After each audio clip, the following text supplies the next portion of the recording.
1902 এবং 1903 খ্রিস্টাব্দে শ্রী অরবিন্দ এবং ভগিনী নিবেদিতা মেদিনীপুর ভ্রমণ করেন। তারা স্বাধীনতার জন্য জনসমক্ষে ধারাবাহিক বক্তব্য রাখেন এবং বিপ্লবী গোষ্ঠীগুলোর সঙ্গে গোপনে অধিবেশন করেন এবং তখন কিশোর ছাত্র ক্ষুদিরাম এই সমস্ত বিপ্লবী আলোচনায় সক্রিয় অংশগ্রহণ করেন।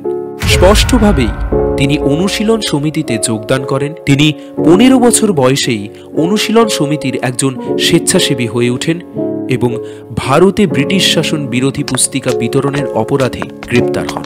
মেদিনীপুরেই তার বিপ্লবী জীবনের অভিষেক ঘটে। 1902 খ্রিস্টাব্দে জ্ঞানেন্দ্রনাথ বসু এবং রাজা নারায়ণ বসুর প্রভাবে মেদিনীপুরে একটি গুপ্ত বিপ্লবী সংগঠন গড়ে উঠেছিল। সেই সংগঠনের নেতা ছিলেন হেমচন্দ্র দাস কানুঙ্গ এবং সত্যেন্দ্রনাথ বসু ছিলেন হেমচন্দ্র দাসের সহকারী। হেমচন্দ্রের তৈরি করা বই বোমা দিয়ে কিংসফোর্ডকে হত্যার প্রথম প্রচেষ্টা করা হয় এবং তা বিফলে যায়। অনুশীলন সমিতি কিংসফোর্ডকে হত্যা করার প্রচেষ্টা জারি রেখেছিল।